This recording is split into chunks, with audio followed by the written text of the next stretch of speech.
everybody. Welcome to We Run on Reruns. I'm Amanda, and I'm here with my brother, Eric. How's it going, everybody? We are here with something new for the first time in a minute, That's right. I feel like. We've been doing Stranger Things, and we've had friends running for a long time, and now we are jumping into our first episode of The Big Bang Theory. Oh, man. I'm excited. Me too. Yeah, this is a great show. I mean, we probably wouldn't be committing to many episodes of Big Bang if we weren't really big fans. So here we are, because as we discovered, Eric, there are more episodes of Big Bang than there even are of Friends. Which I didn't realize that initially. I don't know why I didn't know that, but yeah. Somewhat surprising, including like when I started laying out information for our first episode here. I always look at the first season as a whole, and there's only 17 episodes in the first season. But Big Bang Theory ran for 12 seasons. And in the final season, it had 24 episodes. So like, this went a long time, and it went full-blown seasons, like full 20 plus episode seasons. And I feel like Big Bang Theory ended in 2019. And I feel like after that, a lot of the more popular shows, the most popular shows out there, are now running more like Stranger Things, like 8, 9, 10, 12, 14 episodes. They're not really doing the 25 episode marks anymore. Right. Or at least it doesn't feel that way. No. I mean, and this show, it's funny. It aired first in September of 2007, and because initially when we were talking about watching this show, I'm like, well, should we do something that's like older? And it's like, okay, this is 20 years old at this point, right? It's the first season, this show started almost 20 years ago, and it's like, this falls into the nostalgic bucket for me totally at this point. It's kind of hard to believe that so much time has passed from the pilot, and which is just called pilot. Well, and it shows when you watch the first episode. It's like, oh yeah, that does look almost more like a 90s show. It does a little bit. And I think sometimes we correlate everything to 90s, but 90s also still was like the early 2000s vibe was still like that 90s vibe still. For sure. Because you forget things like iPhones weren't really out into the public until like 2005. You feel like that's like 1997, but it absolutely was not. It was, after I was out of school. So that's the thing. Like these shows still kind of resonate. And I think when I think of We Run on Reruns, I'm thinking of shows that I would just put on in the background and be watching and laughing along to, or enjoying as I'm doing other things, or just because I've seen it so many times, I know it back and forth. And that's where we're at. And Big Bang Theory absolutely qualifies as one of those shows for a lot of people. Yeah, nostalgia can mean different things for us depending on what we're going for. Obviously, we watched Stranger Things, which still had a season that just came out, but because that nostalgic value just in the whole theme of the show in general, and also because it's like we had seen a couple of the seasons multiple times. So again, it was like we just there was still that nostalgic value there. I think that can mean all different things. And you know what? It's going to mean what it's going to mean for us when we feel like covering something. Well, that's right. There you have it. The funny thing is, too, Stranger Things started in 2016. It only had 5 seasons, but it took place over what is it? 10 years? Yeah. So, I mean, there are a lot of people who view Stranger Things in a very similar way, because if you think about it, Big Bang Theory and Stranger Things were on the air at the same time. Oh my God. Yeah, that's kind of crazy to think about. That is a little bit of a mind meld. Okay. Wow. So there you have it. Yeah. So there you have it. Well, to kick things off today, we're going to be kind of keeping the same format that we normally do, where we're going to talk about a couple episodes. We're going to give maybe a little summary and then get into what we like, what we don't like just different like favorite moments of the episode, give a little rundown, maybe some favorite quotes, things that are said, things that are not said, we'll just go through it. And then we're also going to talk about ratings for each episode, kind of track that over the course of watching the series, and also give our favorite and least favorite character, which for these episodes, listen, we really only have like 5 people, so there isn't a lot to pick from. Not that we really have a huge list with Friends. We were just talking about this. We really only have the core characters, and then we also throw in, other people who make an appearance. How my favorite character in our last episode of Friends was Brad Pitt. If you haven't listened to that yet, you should, because it's a really funny one. More so the episode from Friends than us, but we think that we're pretty funny too. And then we also we tally up our favorite and least favorite characters, and then like later on we will review how they all stacked up. If we really thought that, Howard was your favorite character overall, or were you surprised by how many times you picked poor Howard? So, and I might give some trivia from time to time too. I know today I have some trivia items that were kind of new and interesting to me that I discovered. So, yeah. Well, I'm looking forward to jumping in here, and I know you and I have talked off air too. Like, we have 5 characters that we're really dealing with for these first couple episodes, but it's not long until they start adding in, Amy Farrah Fowlers and the Bernadettes of the world that really kind of give this show a second boost. Not to mention all the other side characters like Stewart and Kripke and all the others that we will probably get to along the lines. And we'll see how many of them can crack into our favorites, because I know the girls will certainly be favorites of mine as we go. They just add so much to the show. But I love these early episodes too. Oh, yeah, absolutely. It starts off with a bang. If you don't, well, okay. Okay. Anyway. Crickets.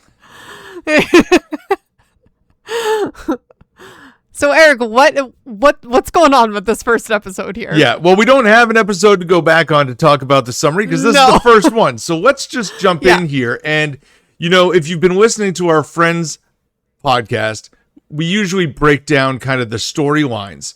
This storyline for this episode is really one storyline. It is just us getting introduced to the characters. And so we have, Sheldon and Leonard, who we meet attending a sperm bank for the first time, which I completely forgot that was how this show opened. Right.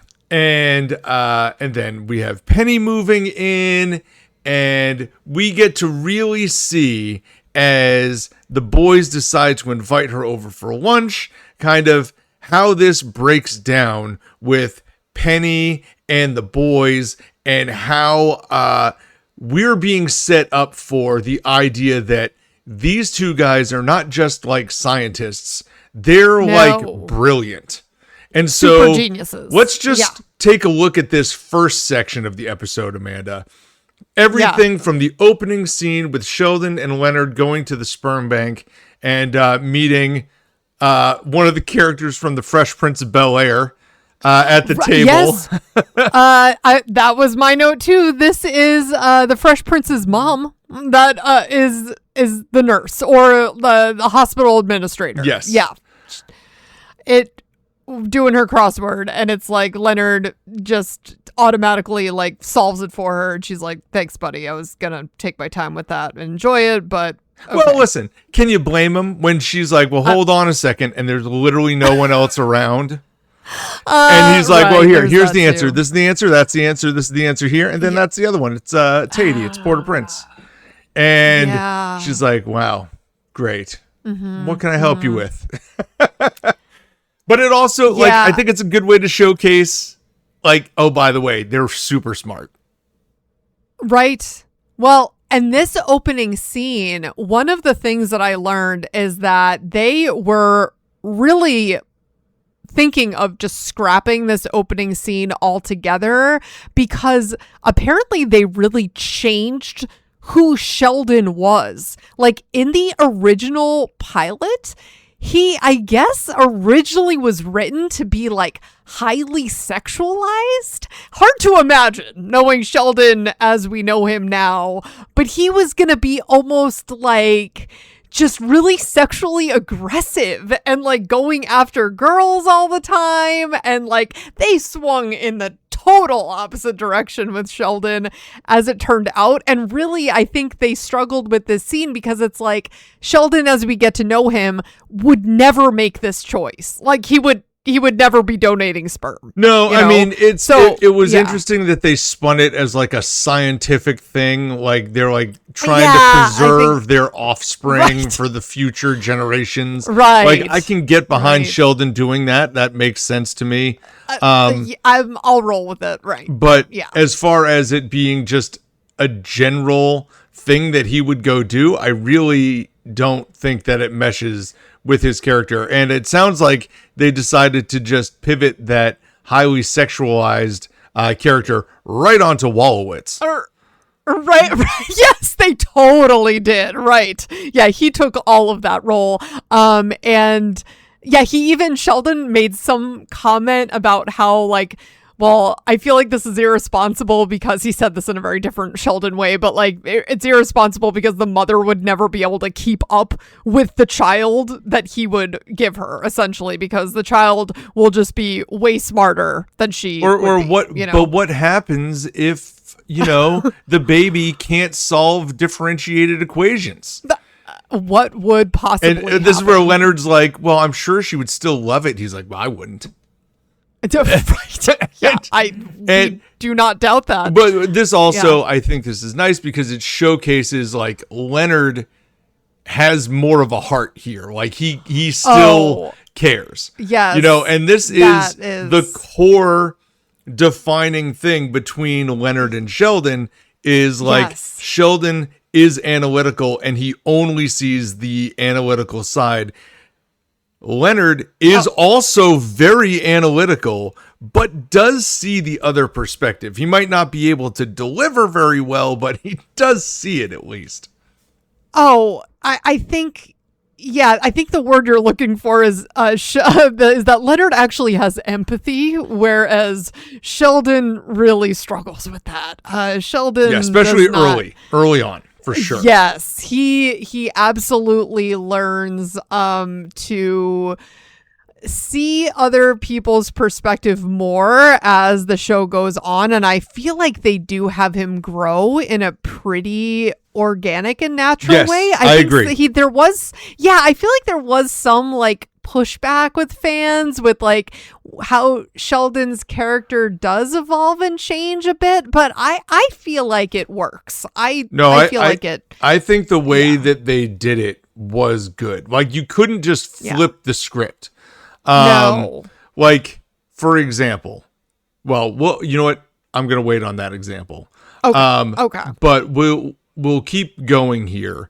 And to me, in this early scene, one of my favorite things is obviously when they get to the apartment and they look across and they see they have a new neighbor, Penny, who is unpacking all of her stuff. And they struggle to, but ultimately do invite her over for lunch. Yes. And when they do, as they're crossing the hall, Penny suggests, hey, so what do you guys do for fun around here? And Sheldon drops well, today we tried masturbating for money. Oh my God. Oh my God. Yeah. And all this, this was an 8-minute windup, by the way, before the theme song, which, if I may, is one of the best theme songs that TV has produced in a long time.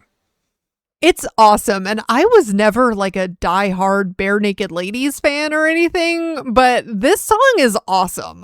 Where I, as much of a Friends fan as I am, really could like, I could just pass on the Friends theme song. I just skip right over it. No, it's just not my jam. This song, way better.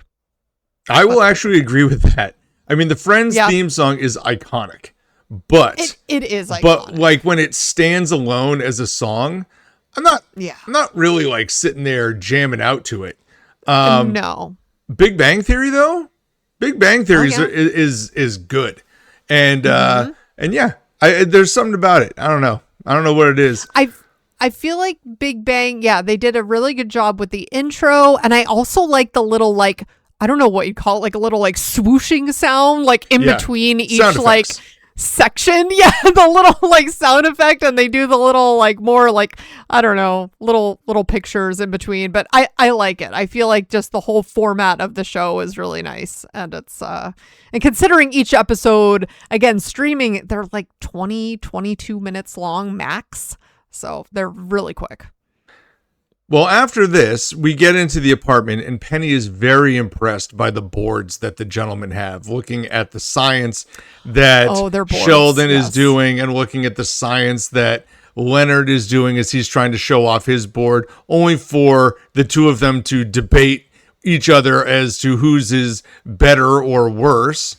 And this is when, in a key moment, we get the introduction of Sheldon's spot, where Penny sits on the far right side of the couch, and he's like, "Well, that's where I sit." He doesn't say that's my spot, but he says that. Well, that's where I sit, and there's a whole breakdown as to why. And then we see Leonard like painfully force Sheldon to just sit in any other seat in the house at all, and he finally does. Only for them to kind of get this window into who Penny is as a character. And she starts with, well, I'm a Sagittarius. And the boys are like, okay. And then it's, well, I'm a vegetarian, except for the occasional steak. I love steak. Like, I love steak. What? And then we find out that she's a waitress at the Cheesecake Factory, and she's trying to write her own screenplay about her life. But it's not really about her life, because the girl in the screenplay is from Omaha, and she's from Omaha, and the girl in the screenplay was from somewhere else. And it was quite something until we get until I fell in love with a jerk, and she starts crying on the couch out of nowhere, and Sheldon looks at Leonard and mouths like, "What's happening?" They're like, I don't understand how to compute this situation. I mean, and for what it's worth, I feel like most guys this age would have the same reaction, even if they weren't Sheldon and Leonard. You know what I mean? It's like, oh God, how do we deal with this woman that is now burst into tears in our living room? There is definitely some truth to that. We then get her saying things like, I lived with him for 4 years, and that's like as long as high school. And Sheldon says, it took you 4 years to get through high school? Right. Yes, and, Sheldon. I mean, yes, welcome to the real world. Yeah. This whole conversation is amazing because, in all honesty, it's just getting you. This is a pilot, right? We don't know these people from anybody. And if you're trying to introduce all of these kind of idiosyncrasies to these characters as quickly as possible in a fairly natural way, I feel like it's being functional here. Absolutely. Yeah, they're just showing us exactly who these people are, right? Yeah. And then, and it helps that as we're being introduced, they're also introducing themselves to each other because they don't know each other either. And I think that's very helpful. Absolutely. Yeah, it's and one of the things that I learned about Penny is that apparently this wasn't the original pilot. Did you know that? No, I had no idea. Oh, so we'll learn about this together then, because I learned that apparently there was an unaired pilot with a totally different Penny that was actually named Katie. And they launched it for a test audience, and the test audience was like, no thank you with Katie. Oh. She's not cool. So I guess she was originally supposed to be like tough as nails, like street hardened character named Katie, played by this actress Amanda Walsh. So, and probably nothing against the actress. It was just how they wrote her, and they hired on this woman to play that role. And actually, Katie, is it Cuoco? I never know how to pronounce Kaylee Cuoco. Kaylee. She auditioned for her too, but didn't get the part. And then because they just felt like she didn't have that like vibe. And then when they got this feedback, they're like, oh, call Kaylee back. We really want her for how this new direction. And originally she turned it down. She was like, I really like the other role better. I wanted to play it the other way. They begged her to come back and finally got her back. Yeah. So well, I'm glad it was a very different feel. I'm glad.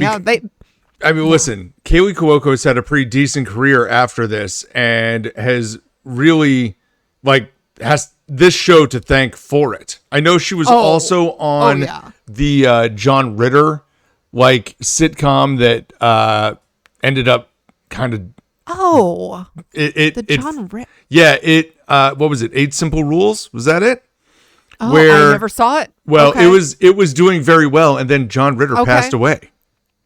Yeah. And so that show kind of crashed and burned, and that was that. Yeah. Okay.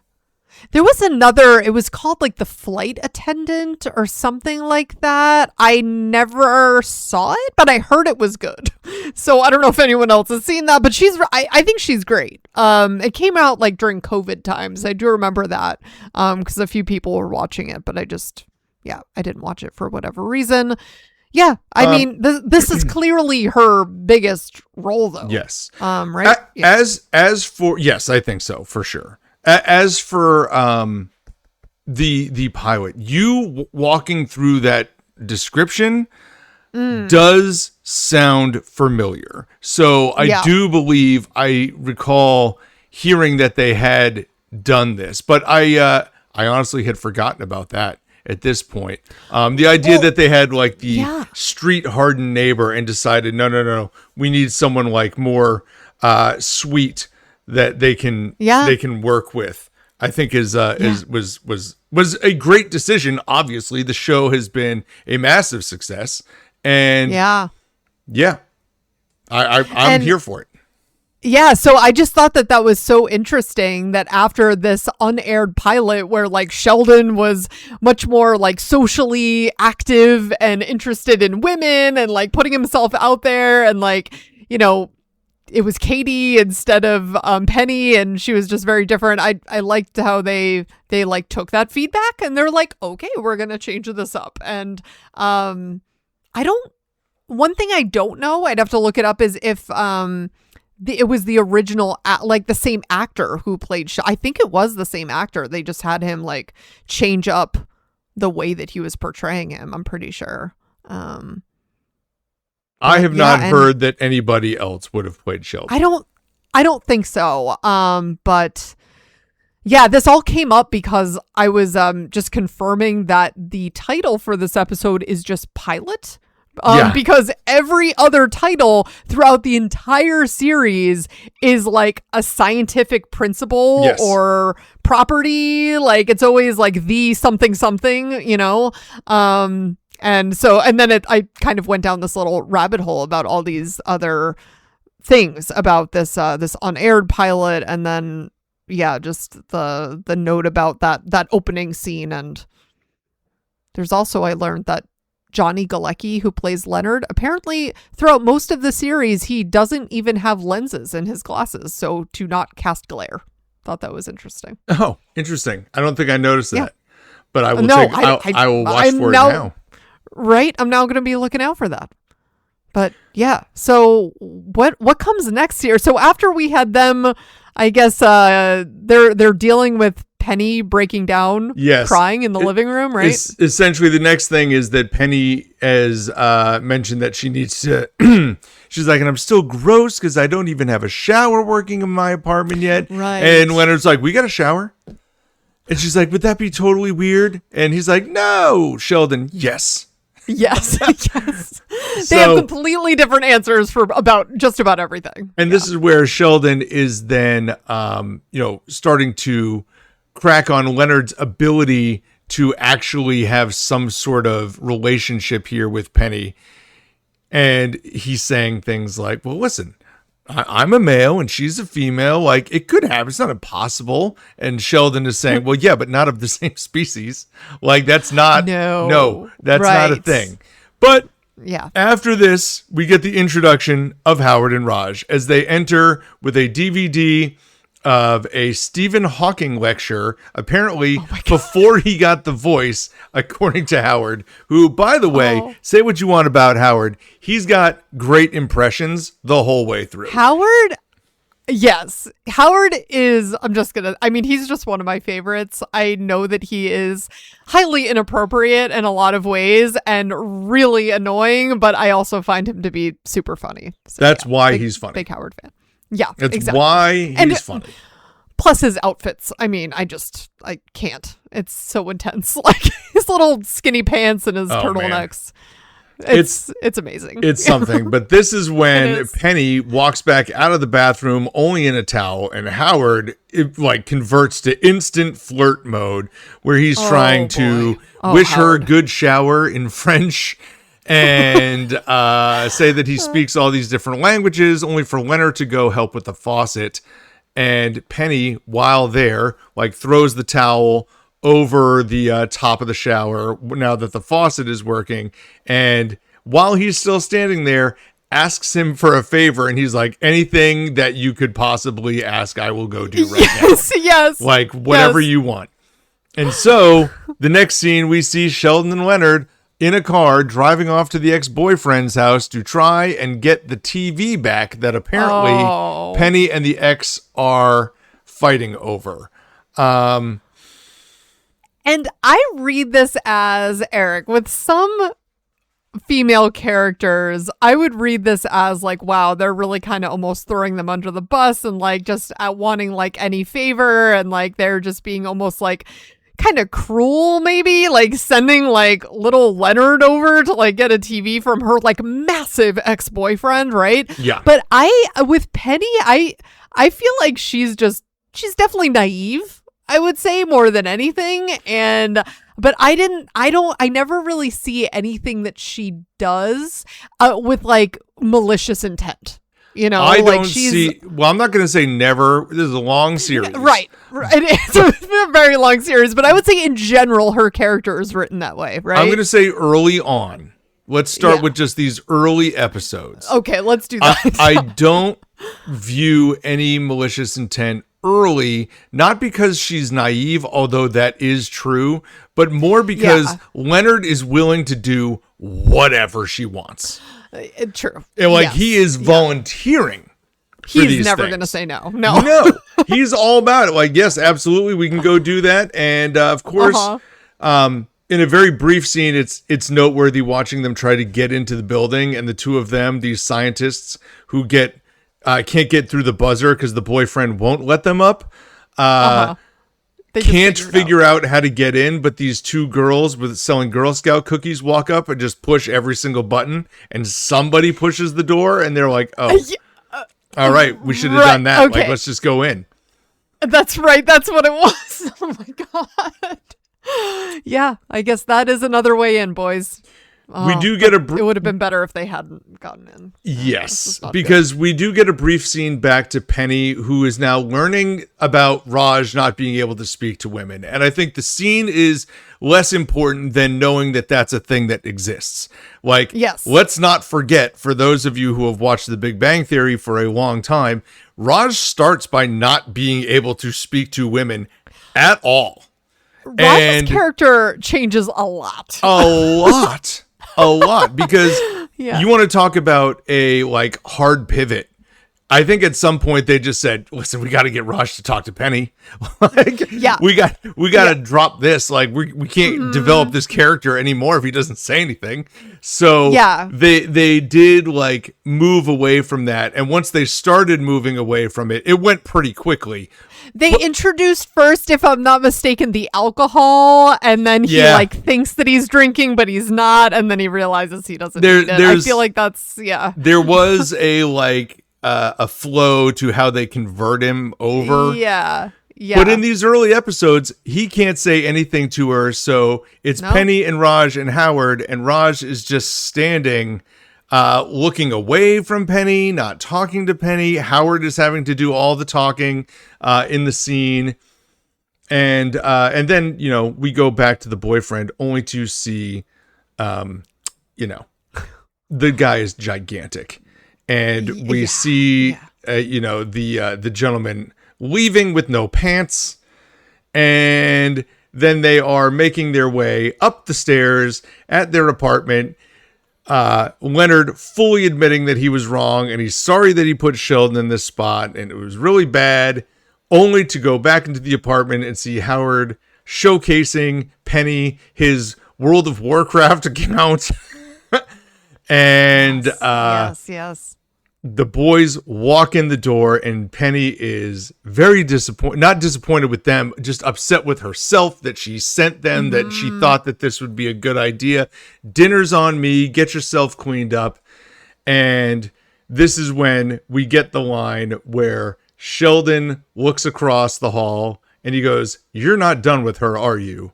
And he says, "Our babies will be smart and beautiful." Yes. Which is a thing that they are going to call back to forever. Oh yeah. Yeah, for sure. And I love at the end where like Penny says something like, I didn't think he would be an ass to you guys. Like I knew that he was an ass, but I just figured he wouldn't be a jerk to like strangers maybe. That was what she was thinking. I don't know. And Leonard says, "Well, it was a valid hypothesis." And Sheldon is just like, "That was a valid hypothesis? Like, no, it was what is not. happening to you?" Yeah. Like, what is going on here? And it's just, love that dialogue. I also love those like classic stairwell scenes that we get throughout the entire series where they're just having these conversations as they're walking up and down the stairs because their elevator is broken. We never really see that. Do they finally fix it at one point? They do fix it at the very end. At the very, very end, it does get fixed. But it is broken the whole way. There is a scene at the very end while like the credits are rolling where they're driving to the restaurant where Penny's going to buy all the boys dinner. And Howard starts like singing, "Baby, baby, don't get hooked on me," and Sheldon just kind of reads the room and goes, "Listen, I don't know what your odds are in the world as a whole, but as far as the population of this car goes, you are a veritable Mac Daddy." And he's not wrong. And you see Leonard like smiling big. I think Penny like breaks at that moment. She like starts laughing in the back. Like it's true. Like, he's in a car where he stands out as the easy best choice. He's the hottie. Yeah.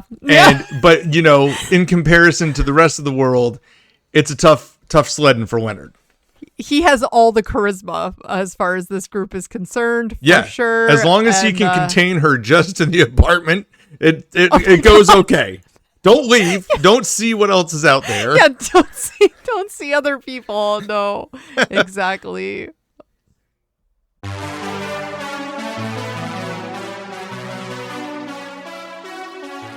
All right. Well, now we're moving. Episode 2 of season 1. This is the Big Bran hypothesis. As you were saying, scientific terms all the way around. Yes. And this is where we start in with the boys having dinner at the apartment, where Howard is mostly focused on being worried about having a peanut allergy. And this is when Penny arrives home in her Cheesecake Factory waitress gear and is essentially asking Leonard to do a neighborly thing, which is, hey, I might not be here tomorrow. There could be a delivery driver who has furniture. Can you just let them into the apartment? No problem. They invite her over to have dinner and watch a Superman marathon, only for her to ask, well, how many Superman movies are there? And they're all like astounded that she doesn't know. Are you serious? And see, so I'm not the only one. Penny doesn't know either. Yeah. She's like, well, I like the one where Lois Lane falls from the helicopter and Superman catches her at the bottom. Which one is that? And they're all like, one.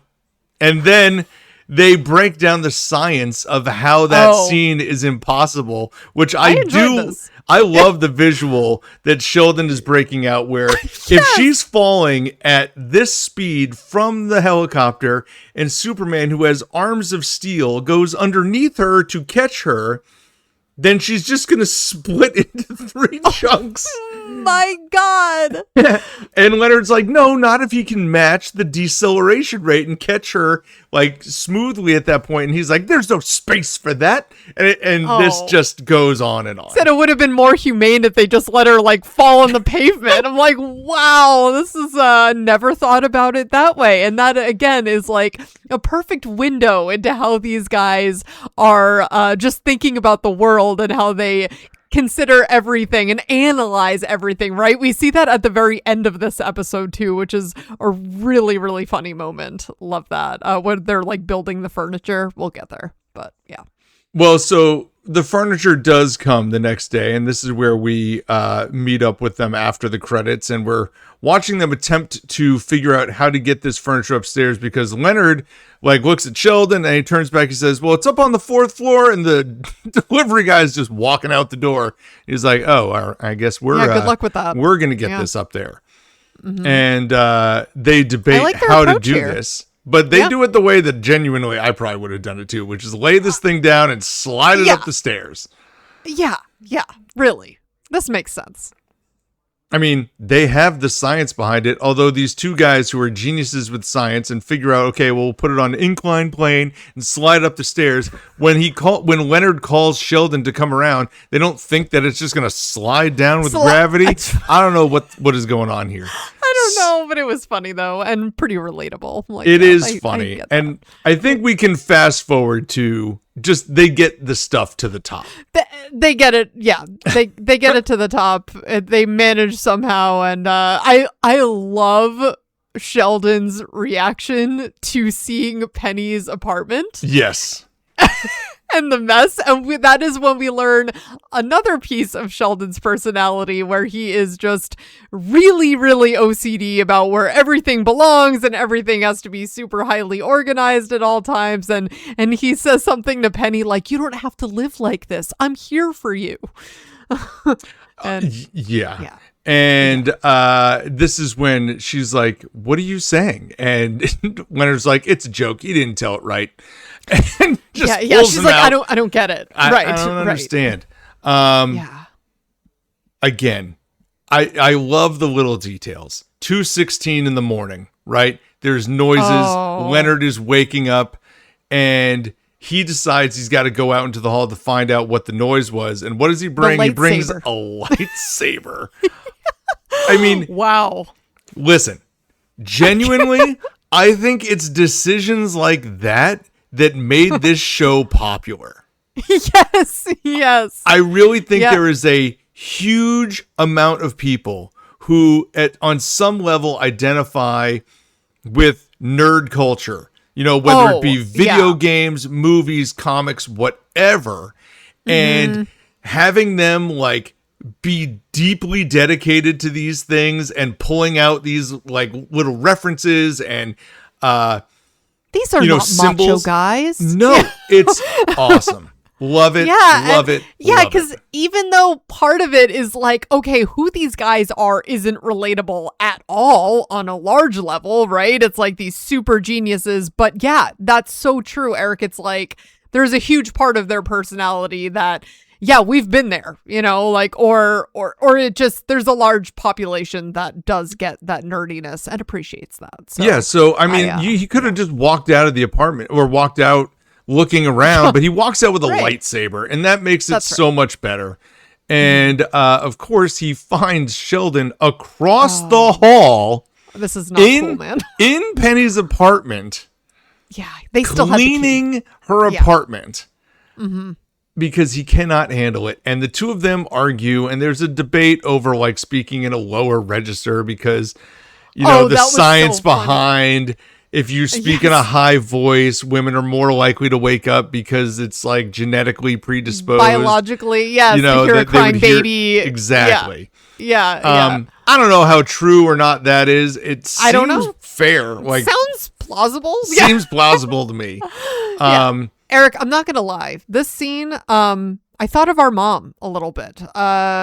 Just compulsively needing to go over and clean. It just made me think of our mom. Yeah, but she wouldn't like just show up at somebody else's house and clean. I would like to think not, but No. I mean, I could see her losing sleep over knowing that there's a really giant mess very close to her, though. That is true. That's what for happened. sure Sheldon true. said he could not sleep at all, just knowing that there was this mess next door. And I mean, Like, listen, outside of my bedroom was our living room, and outside of the living room was the hallway, and adjacent to that hallway there was this giant mess. Oh my God. Yeah, because what does he say earlier? Oh, he says, this is not anyone's home. This is a swirling vortex of entropy. Yeah, there you go. Yeah. So, okay. He does take it to the extreme to go over, let himself into someone's apartment and start cleaning it while they sleep. Not cool. I judge Leonard a little bit for Yes, joining in. being like, all right, fine, I'll help out. Like, no. Also a common theme with their relationship. Way. Yeah, it is a this common theme. happens. Like, and this Yeah. is something that we see that, like, even though Leonard is the Mac Daddy, as he said, of the group, and he Yes. is the one who has empathy and who is the one who has like a kindness to him. Sheldon runs the show. And so if he asks Leonard to do something, Leonard's gonna do it because Leonard's a people pleaser. He total people pleaser, definitely a bit of a pushover. I think there's at some point like there's something about like, doesn't Leonard end up getting along really well with Sheldon's mom, and Sheldon gets along really well with Leonard's mom, right? Because like they each like have those characteristics that the other one like secretly really was trying to imbue upon them, but it just did not work. They both on some level resent their own mothers because they are like the other person, which is funny that then Leonard and Sheldon found each other. Which represents them each being with their own mother still, you know, totally, kind of, it's a wild ride. Yeah, but their relationship, it really only works because Leonard will put up with Sheldon, and that comes up time and time again because Sheldon gets pretty unbearable at certain points. Like it goes between different waves of like, oh, that's kind of cute to like, wow, dude. I mean, and this is crossing a line. And here we see that first, like, there's no boundaries here, right? Like Sheldon just kind of does what Sheldon's gonna do. And and then a little disappointing from Leonard. It is a little. We do get to the next morning where Sheldon is waking up feeling great because he got a great night's sleep. And again, no moments are wasted here. We're learning throughout this conversation with Leonard and Sheldon that Leonard is being sarcastic the whole time, and Sheldon is not understanding that Leonard is sarcastic. Saying, and Leonard's like, listen, I can't hold up a sarcasm sign every single time I'm being sarcastic. And he says, but you have a sarcasm sign? And very like, literal. Everything. And he's like, no, I don't have a sarcasm sign. It's like, you know, how often are you going to fight back, or are you just going to be like, no, I don't have one, and just like give up on the whole thing? Yeah, no, that's true. Because like Leonard not only has the empathy, but he also just has a general sense of social awareness that I think Sheldon just does not understand. No. He's like, you need to just tell me what you're trying to say here, right? And so then we hear this screaming from the other apartment where we hear, you sick, geeky bastards. Oh, boy. And Penny flips out and she comes across and she's yelling at the boys, and they're both, they have no standing at this point. No. And I think Sheldon must say something only for her to come back with. Penny comes back with, well, what sort of doctor removes shoes from asses? And this is when Sheldon is like, well, depending on the depth of the shoe, it would be either this or that. And this is where behind Penny, Leonard holds up a sarcasm sign. Yes. He's like, literally a sarcasm sign. Yeah. Got it. My bad. Yeah, he should just carry that with him always. They really should have brought that back. They should have brought back, he should have made a nice one and just had it at all times. Yes. Laminated it, Yeah. But then as she's steaming mad and stomping out of the apartment, Sheldon goes over. He's like, listen, hold on before you leave, because listen, there will be a discussion about this no matter what you say at this point. We're going to have one. And I just want to know if you're mad about the fact that we did the cleaning, or if you're open to an organizational paradigm. Okay. And she just walks out. Bye. Yeah, this is done. It's like, oh man, Sheldon, you just destroyed this. There was this really cool friendship dynamic happening here, and you just had to Sheldon it up. You really did. You really did. This is our first look. And I'll tell you what, for a first look at Sheldon messing something up for not having social cues, boy, is this a big one. Breaking and entering. This is not good. And I love, though, where we have, I might be jumping ahead a little bit here. No, you're good. Where Penny is venting to Raj. Yeah, that's pretty much next. Because I think Sheldon goes over to apologize first. Yeah. And he's saying something like, well, Leonard is not only a wonderful guy, but from what I hear, a gentle and thorough lover. And Leonard is listening in from across the hall, and he's just like, oh, for the love of God, this is not helping. He tries to take the blame thoroughly and not have it land on Leonard at all. Yeah. And no, he goes over with just the wrong phrasing completely. But I love how Raj, though. Oh, sorry. Go ahead. I was going to say, he just comes back with, I did what I could. I did what I could. Yeah. That's all I got. But Penny venting to Raj, and how Raj essentially saves the day by not saying anything. It worked out really well here. It's just this great scene where Penny is just venting about what's happening with her and all sorts of things between her. We learned that her sister her sister shot her boyfriend. Was that what it was? Something like that. Yeah, and it's and now is in jail and all this stuff, and you're only getting so many pieces of Penny's story, because you're also getting an internal dialogue from Raj, who's sitting there being like, this is probably why I should date Indian girls or something like that. Yeah.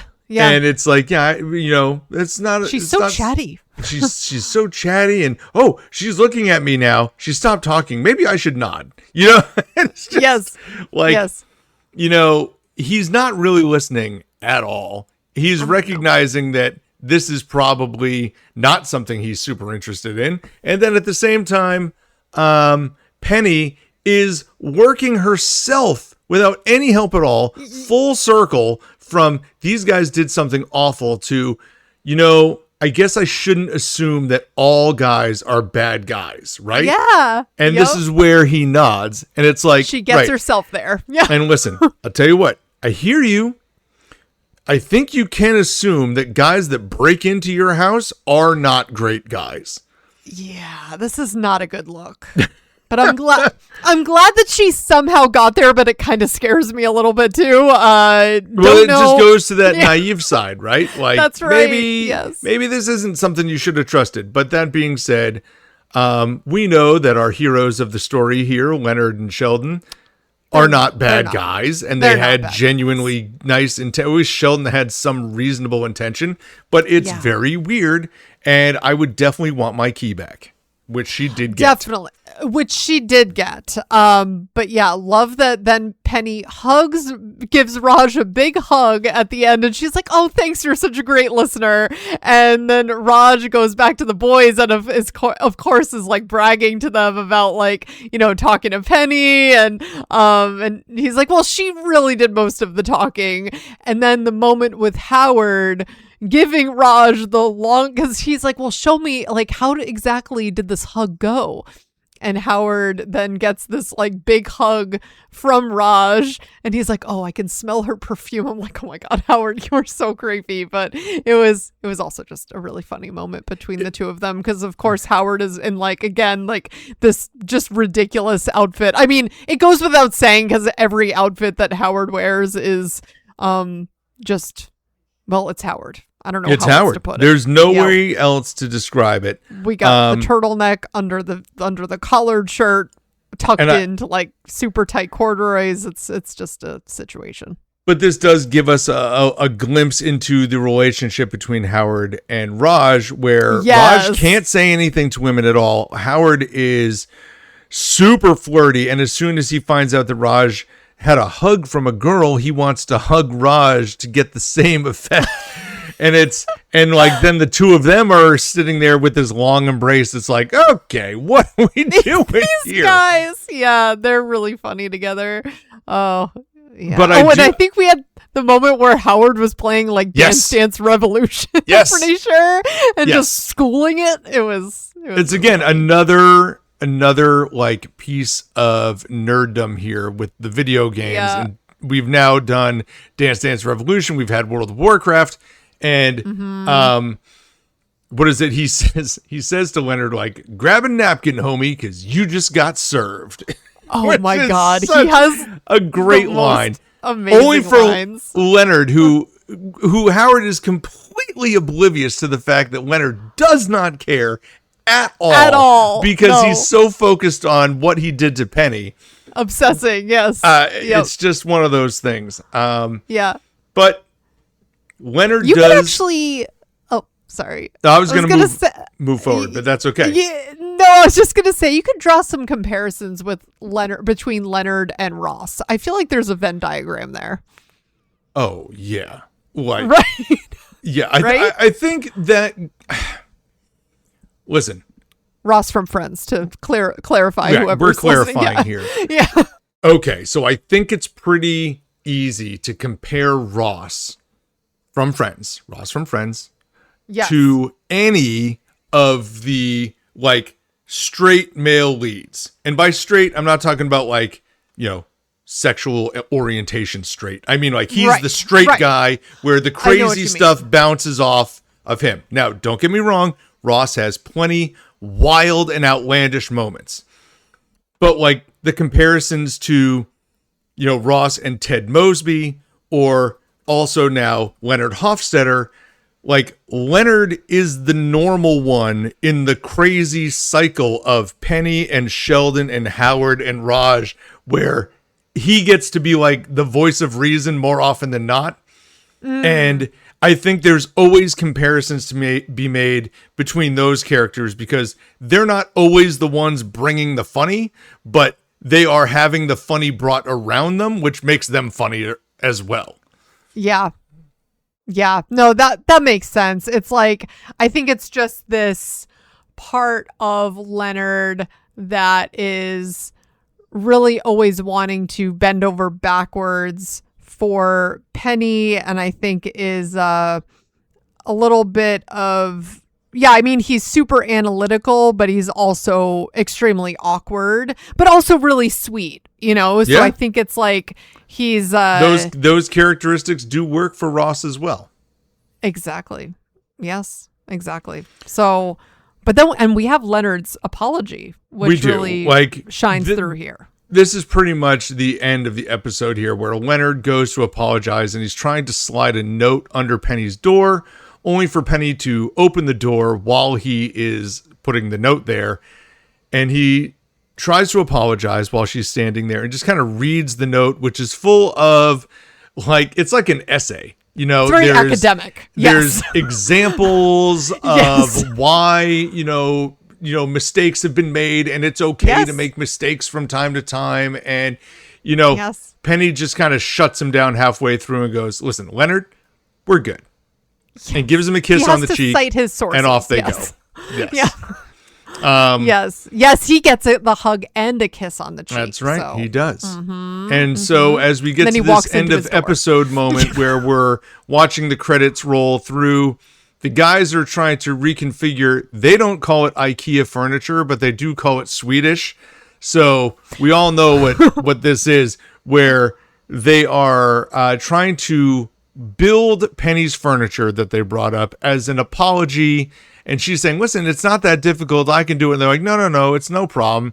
And of course, Howard is over there with the plans, and they're looking at the plans, and they're saying, this is just a horrible design. Why would you design it this way? Blah, blah, blah. And they're starting to configure, oh, well, maybe we could put fans in here and here, or a cooling unit here. Like, where are you going to put a drip tray? Like, how do we get the stereo in the back? Like, they're trying to reconfigure the furniture so that it works. Penny is over on the other side saying things like, listen, guys, it's not that hard. Like, I think I got it. Like, it's not that big of a deal. Right. And she realizes that they're not listening at all and says, hey, it's kind of getting hot. I'm just going to take off all my clothes. Nobody turns. Nope. Not even Howard. Nobody turns around and looks. No reaction. And they go, oh, we'll do this. And it's like, okay, you and I are going to go to the scrap metal. You're going to go pick up a acetylene torch from the university, and we'll meet back here in an hour. And they just take off. And Penny's left holding the furniture and kind of looks around and goes, I do admit this place does look good.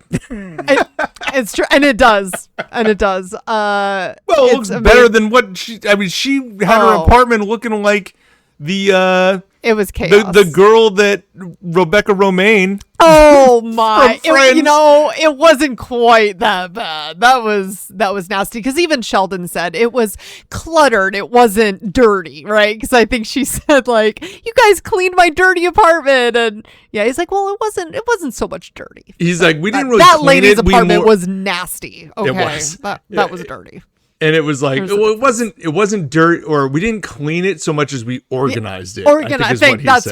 Thank you. Yes, that is right. Oh my gosh, I know. And I feel like what she was thinking in that moment was at the end there where she's saying, oh, I'll, just take off my clothes here. It's like, yeah, I'm not dealing with a normal group of guys here. No one even flinched at that. They are not listening. They're in the zone, right? And I think when she said like, I do admit it does look good over here now. I think she's even looking around going, it's going to be in my benefit to have these guys hanging around. Right? Yes. These are maybe some friends that'll be good for me to have in my corner. Because it won't be the way that I expect it to be. Like, you're not the typical guys that I've been hanging out with, but this will be good nonetheless. And this is where every guy that lives through this nerd culture lifestyle looks around and goes, see?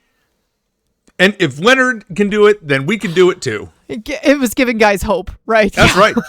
That's right, it was. Yeah. Oh, this is a great first 2 episodes of a series. I feel like they did a really great job just introducing the main cast, right? Like, you just got a really good sense of who everyone was in such a brief period of time. And with that, let's talk about our favorite and least favorite characters.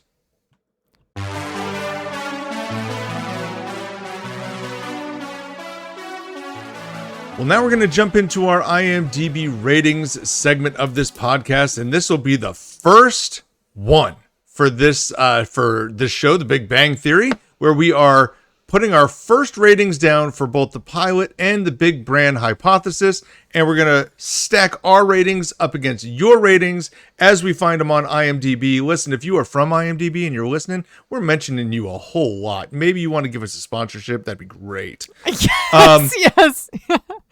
We're also going to talk about our favorite and least favorite characters from the episode. Listen, this is early. I always find it very difficult to rate the early ones because it's establishing like where my sense of a rating is, and at the same time, it's also establishing where I think these characters will go. And so I do think this much. When I think of my ratings next to Friends and next to Stranger Things, okay, on the whole, I think like the average Big Bang Theory episode is going to be a little bit lower than the average ones for them. Is that fair to say? Or do you I don't think my average episode will be as high. So if I am going to rate these as average, I think it'll be a little bit lower. I don't know. What are your thoughts? I mean, I don't know. It's so hard to say. Like, I have no sense. Like, I don't know, Eric, if you've looked at like ratings for this show on IMDb at all yet. I haven't. I have no idea what the average rating of the show is at all. I never look at them before the show. I mean, I have seen what the overall is, but the overall on all these shows is always in the 8s. That's what I figured. It's always, an 8 something. But I guess the reason why I say I think it'll be a little bit lower is because I have like Friends episodes that I have seen a million times that I am like, that is a 10. There's no doubt about it. And I think that makes my middle episodes a little bit higher than what I might do here at Big Bang Theory. So I don't know. We'll see. I don't know. Like I've kind of stood on an 8.5 being an average rating. Yeah. But I also don't know that these early episodes are average. Yeah, right. And like, I think, okay, so I'll jump in. Like this first episode for me, I really enjoyed it. I thought it was a good pilot. Is it like, as far as like out of 10 stars, is it like gonna be a 9? No. I gave it a 7.9. Because I really enjoyed it, but maybe I'm on the same wavelength as you in that way, where it's like there is still gonna be like on the higher end, but maybe not like maybe my average with Big Bang will be more like around an 8 than an 8.5. I don't know. So I think I'll probably kind of fall into maybe like an 8.2 or 8.3 area. Okay. Because I've said for Friends, I have to get like characters have to do something wrong for it to be below 8. I don't think that has to be the case in these early seasons. No. And again, it's like, I don't think that anything went wrong in this intro, but a pilot can only be so good. You know what I mean? Yes. To me, it's like a pilot. It's like, well, you get a little sense of who everyone is, but there's really nothing going on yet, So like, to me, that's where I landed there. And I gave the second one, the Big Bran hypothesis, that one I went up to an 8.5. I felt like it was really funny. Loved how they, again, like you get a really good sense of who all the guys are through these really quick introductions to them.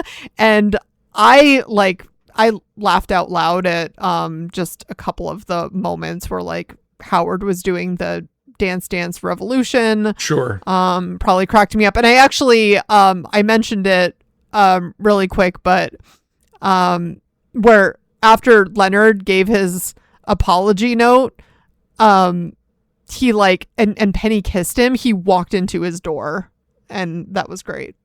There you go. The door was closed and he just walked right into it, and I found that funny. But I guess I'm into the slapstick. Oh, well, I know that. That's not a question.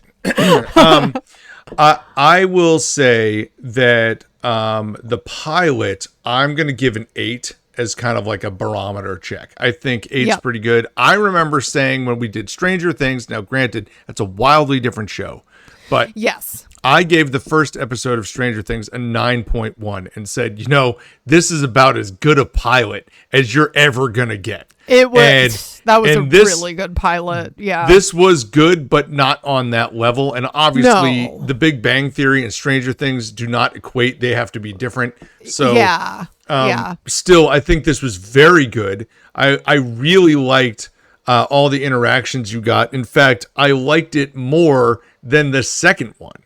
So, while I gave the pilot an 8, I'm actually going to give the Big Bran hypothesis a 7.8. I think that one was Oh. not as funny, and I think part of it is the idea that they're like breaking and entering, and I'm like, listen, this is what are we doing here, guys?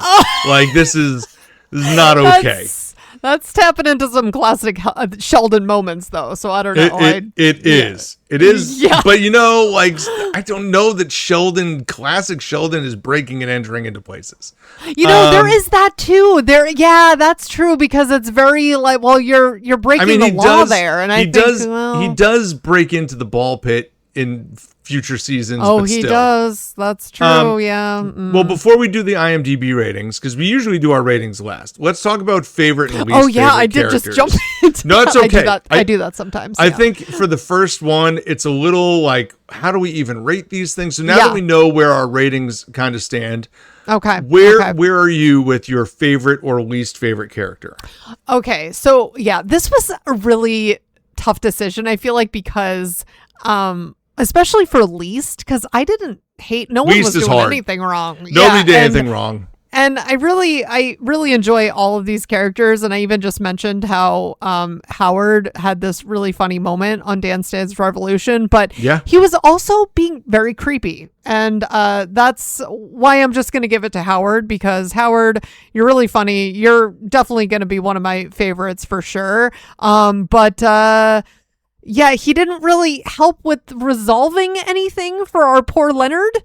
And so he just kind of, if anything, upped the creepy factor. And if I was Penny, would have been like, oh, maybe it's not such a great idea. I think there was this other moment where he said something like, has anyone ever told you how beautiful you are in perfect Russian? And she's like, no, and I don't think I need that in my life. It's like, Howard. Yeah. Don't get me wrong.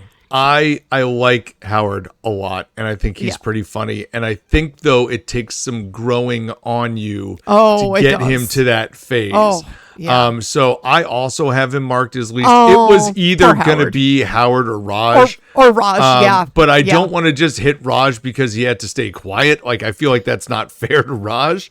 Yeah. But Howard had more creepy moments than funny ones, so I'm gonna go with Howard as well.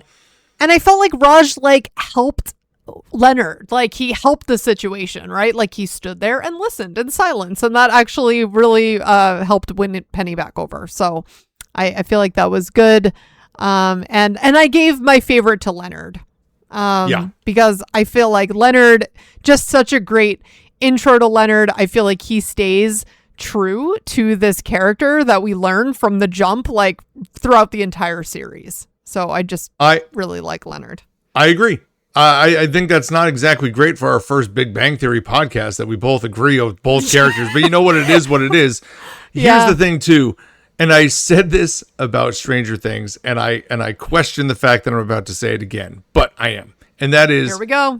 I remember saying early on in Stranger Things, I'm not going to pick Hopper because I know I'm going to pick him a bunch later. And right? So and then we didn't. I'm not picking Sheldon because I know I'm going to pick him a bunch later. Famous last words. Right. But I know that I'm picking Sheldon later. I know it. I almost did here. I almost picked Sheldon. I actually had him jotted down at first, but I just feel like I like what Leonard did more. I do too. I think when I'm just thinking of what we're supposed to know as an audience between these two characters, getting to know Leonard was a more focal point of what this is, and we see more about him from that. So I'm okay with this here. I think Sheldon was a close second. Penny was kind of a distant third though at this point. Yeah. I feel like she's still a bit mysterious to us because you're not really seeing things just from her perspective yet. You're still pretty much seeing her through the eyes of the guys, I think. Yeah, for sure. Yeah. So that, yes. What are the people? Here are kind of the ratings. We just gave our ratings, and let's just kind of break down. Hold on, real quick. Boop. Okay. I gave the pilot an 8. You gave the pilot a 7.9. The IMDb crowd has given the pilot an 8.1. So they are actually slightly higher than both of us in this front. Interesting. All right. Okay. Now, okay, people, I see you. When it came to the Big Bran hypothesis, I went down a little bit, gave it a 7.8. You went up quite a bit, actually, to an 8.5. And the IMDb crowd also went up a little to an 8.2. That makes your rating overall, by the way, an 8.2. IMDb has given it 8.15, and I've given it a 7.9. So maybe I'm trailing a little behind, but that's okay. All right. But we're all, I mean, listen, we're all in the same close neighborhood, which I think is telling of these early episodes being like low 8s, really good. Nobody's disappointed with this. But also, there's so much good to come that you want to leave some space here for some high-rated episodes.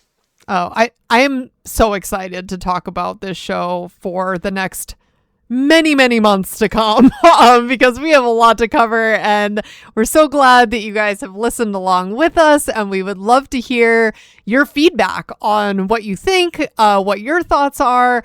How much do you love Big Bang Theory? Who are your favorite characters? How would you rate these? Just throw it all out there. We'd love to hear from you.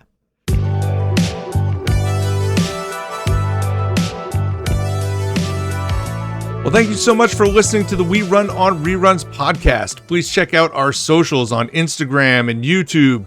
Subscribe, repost, like, all the fun stuff you like to do on social media. We really appreciate all your support there. And don't forget to give us a 5-star rating on Spotify or Apple Podcasts or whatever other podcast player you're listening to.